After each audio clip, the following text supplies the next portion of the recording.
So this year was definitely a different kind of first day of school for us. Last year was my son's first year of kindergarten, and he really loved school. He made a million friends and is becoming a really good reader. But this year we've decided to pull him out and homeschool him, hopefully just for this year. He's excited about it. I asked him what he wanted to learn, and we wrote it all down on a big piece of chart paper that's taped to our living room wall. So, anyway, on this year's first day of school, only mom went to school. I work at Hazen Union School in Hardwick. When I first walked into the building after taking my temperature and hand sanitizing, of course, the first thing that I saw was a table full of flowers. Someone had picked them and put them in vases and mason jars for all the teachers to take to their rooms. That was really touching, just the way that people wanted to make sure we still had beauty and joy and felt appreciated.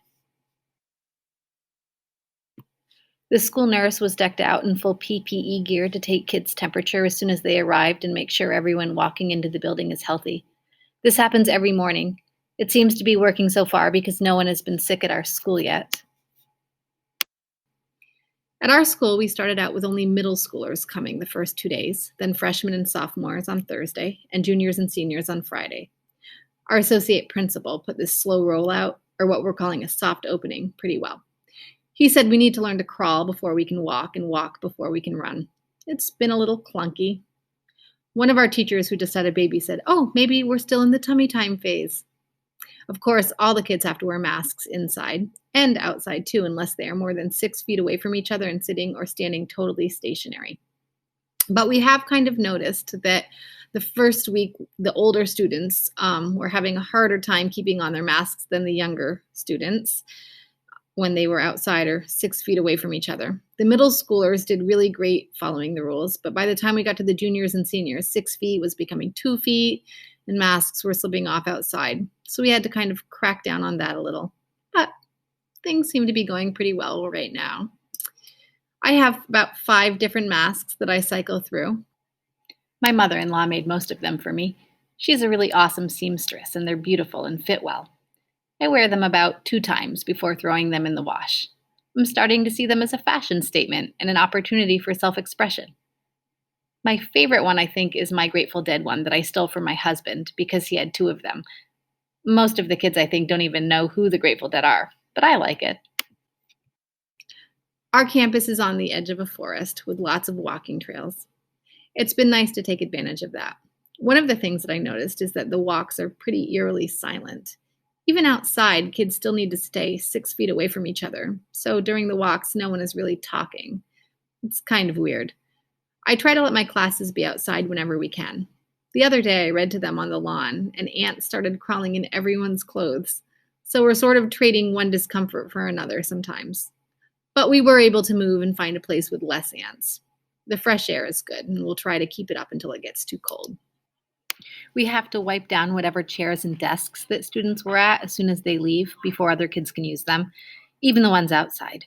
So sometimes when there are back-to-back classes, kids are backlogged in the halls waiting for me to finish up wiping everything down. That's something we need to figure out still. There's a lot that we still need to figure out. Little details keep popping up that we didn't think of. Like the first day I came into my classroom and brewed a pot of coffee.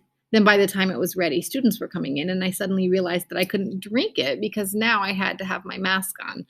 But since then, we've decided that we can drink coffee or water and just pull our masks aside when we need to take sips. We're just still figuring out all the little details as we go along. The first week back, the kids have been really excited to see each other and excited to see their teachers too. Students I don't even have in class this year swung by my room just to hang out.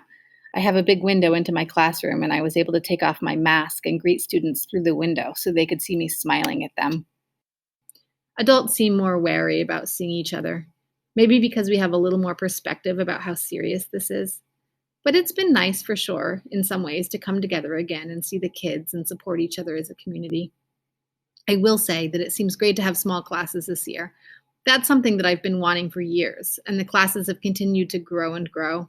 It's hard to give every student enough attention and feedback and to balance instruction with classroom management when you've got 20 plus teenagers in the room.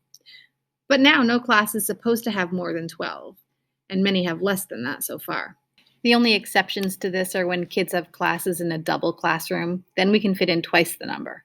especially when we're teaching a class with two teachers, like my American Voices class that I'm co-teaching with a history teacher. So I feel like I'm probably going to be able to connect with students on a more personal level and be a better teacher for them. They have more of my undivided attention. Small communities are the best communities. I just hope that everyone in my community gets through this safely. That's the most important thing of all and should probably outweigh everything else. May the odds be ever in our favor.